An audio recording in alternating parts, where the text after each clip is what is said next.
انسان اپنی مرضی سے نہ اس دنیا میں آتا ہے اور نہ اپنی مرضی سے دنیا سے جاتا ہے. اور یہ جو وقفہ ہے درمیانی وقفہ زندگی کا، اس کی پیدائش سے لے کر موت تک کا جو درمیانی وقفہ ہے، اس کا مقصد کیا ہے؟ سب سے پہلے اللہ پاک نے فرشتے پیدا کیے جو کہ نور سے بنے ہیں، اور فرشتوں کا مقصد ہی ہے جو ہے وہ یہ ہے کہ اللہ تعالیٰ کی عبادت کرنی انہوں نے. اور حضرت علی علیہ السلام فرماتے ہیں کہ فرشتوں کی ایک جماعت مسلسل سجدے میں رہتی ہے. تو اللہ پاک نے ایک آگ سے مخلوق پیدا کی جس کو جنات کہتے ہیں.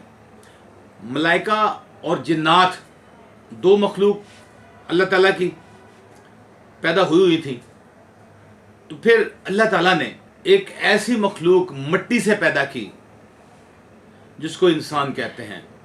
آدم علیہ السلام اور اماں ہوا کو پیدا کیا مٹی سے، اور اس میں اللہ پاک نے دونوں ہی چیزیں ڈال دیں، بلائی بھی اور شر بھی. فرشتوں میں صرف بلائی ہے، خیر ہے، ان میں شر نہیں ہے. جنات میں شر ہے، ان میں بلائی نہیں ہے، خیر نہیں ہے. اور اللہ پاک نے پھر تیسری مخلوق جو تھی وہ پیدا کی انسان جس کو کہتے ہیں مٹی سے، اس میں اور ایک اور مخلوق پیدا کی حیوانات. جو فرشتے ہیں ان میں عقل ہے مگر شہوت نہیں ہے. جانوروں میں، حیوانوں میں شہوت ہے، عقل نہیں ہے. انسان میں عقل بھی ہے اور شہوت بھی ہے. اب یہ انسان کا کام ہے کہ وہ عقل والی سائڈ پہ کام کر کے، عقل کو استعمال کر کے تو فرشتوں سے بڑھ کر ہو سکتا ہے. اور اگر وہ شہوت والی سائڈ پہ دھیان کرے اور اس پہ اپنا کام کرے، اس پہ دماغ فوکس کرے، تو پھر وہ حیوانوں سے بدتر ہے. یہ ابھی اختیار جو ہے اللہ تعالیٰ نے انسانوں کو دے دیا ہے کہ اس نے کون سا راستہ اپنانا ہے. ہمارے مختلف جو فلاسفرز ہیں، مقصد حیات جو انسان کا، وہ اس کی مختلف تشریح کرتے ہیں اپنے اپنے انداز میں. بہت بڑا فلاسفر بھی ہے انگریز، اس نے اپنا نظریہ بیان کیا ہے کہ یہ جو انسان ہے یہ یہاں کی زمینی مخلوق نہیں ہے، اس کو سزا کے طور پہ یہاں پہ بھیجا گیا ہے. یہ کسی اور سیارے کا، کسی اور دنیا کا باسی ہے، کیونکہ یہاں پہ جو اس زمین پہ کوئی بھی ایسی چیز جو ہے وہ اس کے موافق نہیں ہے. یہ جو وہ کہتا ہے کہ یہ جو جگہ ہے، یہ جو زمین ہے، یہ حیوانات کے لیے پیدا کی گئی ہے اور انسان کو بطور سزا یہاں پہ بھیجا گیا ہے. یہ کسی اور سیارے کا باسی ہے. آپ دیکھیں کہ ہم زیادہ دھوپ ہو، گرمی، سورج کی تپش ہو، ہمارا جسم وہ برداشت نہیں کر سکتا. بہت زیادہ سردی ہو، ہمارا جسم برداشت نہیں کر سکتا. ہم ننگے پاؤں کی سڑک پہ، کسی راستے پہ، کسی گزرگاہ پہ، کسی جنگل میں ہم ننگے پاؤں نہیں چل سکتے. جبکہ جو حیوانات ہیں وہ ننگے پاؤں چلتے ہیں.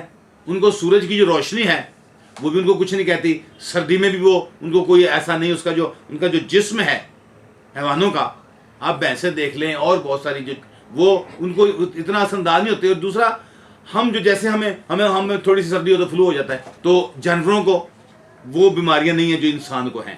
اس کو بطور سزا یہاں پہ بھیجا گیا ہے. اور سزا ہمارا جو اسلام ہے اور ہمارے قرآن پاک میں بھی ہے. آدم علیہ السلام کو اور ہوا کو اللہ تعالیٰ نے منع کیا کہ اس درخت کے پاس نہیں جانا، اس کا پھل نہیں کھانا.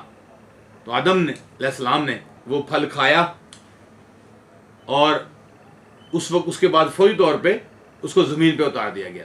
جب یہ اپنے سیارے میں تھا تو اس وقت نہ اس کو کوئی رزق تلاش کرنے کی ضرورت تھی، نہ اس کو کام کرنا پڑتا تھا، نہ کوئی ایسا معاملہ تھا، نہ کوئی غم تھا، پریشانی تھی.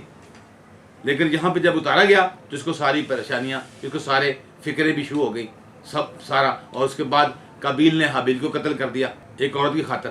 اصل میں انسان کو پیدا کیوں کیا گیا ہے, اس کا مقصد حیات کیا ہے؟ ہمارا اسلام کہتا ہے کہ انسان کو اللہ تعالیٰ کی عبادت کرنے کے لیے پیدا کیا گیا ہے. اور دوسرا یہ ہے کہ انسان کو انسان کی مدد کرنے کے لیے پیدا کیا گیا. درد دل کے واسطے پیدا کیا انسان کو, ورنہ طاعت کے لیے کم نہ تھے کروبیاں فرشتے, کروبی فرشتے کو کہتے ہیں کہ طاعت تو وہی کر رہے تھے اللہ تعالیٰ کی. اگر طاعت ہی کرنا ہوتا تو وہ تو فرشتے پہلے بھی کرتے تھے اللہ تعالیٰ کی طاعت بندگی, اب بھی کر رہے ہیں وہ اللہ تعالیٰ کی. یہ انسان کو انسانوں کا دکھ درد بانٹنے کے لیے پیدا کیا گیا ہے. ہم اگر تھوڑی سی کوئی پریشانی آتی ہے تو ہم خود سے بھی شکوہ کرتے ہیں, لوگوں سے بھی شکوہ کرتے ہیں کہ انہوں نے ہماری مدد نہیں کی, اور بعض کا تو اللہ تعالیٰ سے بھی لوگ شکوہ کر دیتے ہیں. جو نہیں شکوہ کرنا یہ خود کو سزا دینے کے برابر ہے.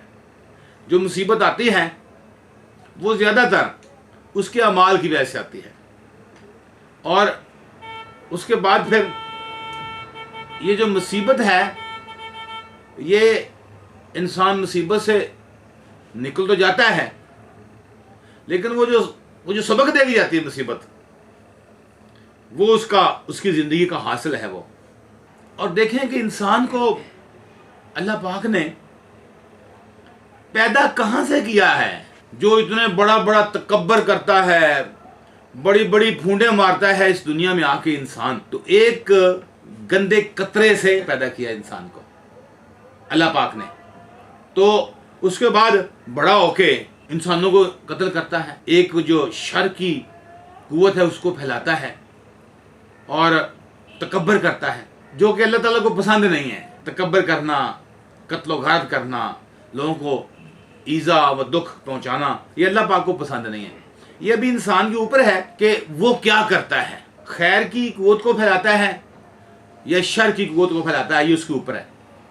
اگر وہ خیر کی قوت کو پھیلاتا ہے تو وہ یہاں پر بھی کامیاب اس جہان میں, اور اس کے بعد اگلے جہان میں بھی کامیاب. انسان اپنی مرضی سے نہ آتا ہے نہ وہ جاتا ہے, یہ اللہ پاک کے ہاتھ میں ہے. لیکن جو زندگی اس نے دی ہے درمیان میں, زندگی جو پیدائش سے موت تک جو ہے, اس کا اختیار جو ہے وہ انسان کے ہاتھ میں ہے کہ وہ کیا کرنا چاہتا ہے. تو اس لیے ہم سب کو چاہیے کہ ہم خیر کی قوت کو پھیلائیں. جب انسان مرے تو 10 لوگ ایسے وہ پیچھے چھوڑ کے جائے جو خیر کی قوت کو پھیلاتے رہیں, نہ کہ شر کی قوت کو پھیلائیں. فرشتے سے بڑھ کر ہے انسان بننا, مگر اس میں لگتی ہے محنت زیادہ.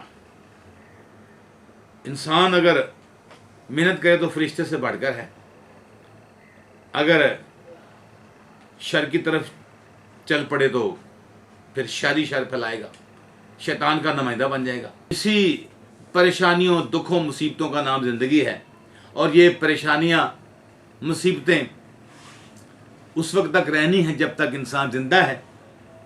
اور میں آخر میں یہی کہوں گا کہ ڈک لو اکھیو روندے اتھرو, کچھ نہیں بندہ رویاں, اس حیاتی دے دکھ ڈاڈے مک دینے مویاں.